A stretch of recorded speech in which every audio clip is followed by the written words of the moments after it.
December மாதம் 21ஆம் தேதி சனிக்கிழமை. இனிமிகு பாடல் 2வது அதிகாரம் 8லிருந்து 14 வசனங்கள், அது 8லிருந்து 13 வசனங்கள்.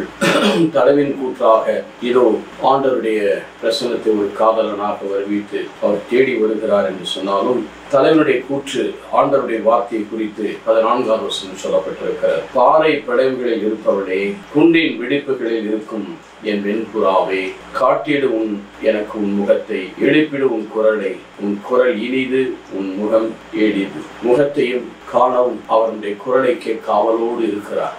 காதலனுடைய குரலை, இதோ நம்பிக்கையாளருடைய குரலை கேட்க இருக்கிறார். ஆனால் குரலையும் கேட்க முடியாது, கடலை யாரும் பார்க்க முடியாத ஒரு சூழ்நிலை இருந்தது. பாறை பிளவுகளிலே மோசையை நிறுத்தினார், குன்றின் வெடிப்புகளிலே எலியாவை நிறுத்தினார். அவர் கடந்து சென்ற பிறகு அவருடைய முகத்தை மூடிக்கொண்டு அவருடைய பின்பகத்தை தான் பழைய ஏற்பாட்டிலே பார்க்க வேண்டியிருந்தது. ஆனால் புதிய ஏற்பாட்டிலே யோவான் 1:18 பார்க்கிறோம், கடவுளை யாரும் கண்டதில்லை, கடவுளை யாரும் குரலை கேட்டதில்லை, அவருடைய நெஞ்சத்துக்கு நெருக்கமான இயேசு கிறிஸ்து வழியாக அவர்தான் அவருடைய மணவாளன். அவர் நெஞ்சத்துக்கு நெருக்கமானவர். அவருடைய முகத்தை நமக்கு காட்டியிருக்கிறார்.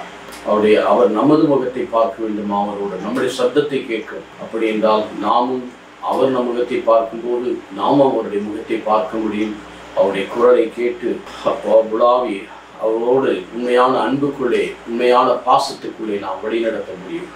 இது நடக்கவே நடக்காத ஒரு காரியமாக பழைய ஏற்பாட்டில் உருவமாகத்தான் சொல்லப்பட்டது. ஆனால் புதிய ஏற்பாட்டிலே யோபு சொன்னது போல 19:25 மீட்பரின் கண்களால் அந்நிய கண்களால், அது யாக்கோபு என்னாகும் 24வது அதிகாரத்திலே சொன்னது போல, இதோ யாக்கோபின் எழுமின் அண்மையில் இருப்பதை நாம் காண்பேன் என்று சொன்னது போல, நாம் ஆண்டவருடைய முகத்தை கண்டு அவருடைய சப்தத்தை கேட்டு நாம் நிறைவுக்குள் வழி நடத்த ஒப்புக் கொடுப்போமா? எங்கள் நல்ல ஆண்டவரை, நேற்றும் இன்றும் என்று மாறாதவரை, உடைய கிருபையினால் எங்களை மறைத்துக் கொள்ளும் போதுமான கிருபையை தந்து எங்களை ஆதரித்தருள் பரிசுத்தமாக நல்ல பிதாவே, ஆமென்.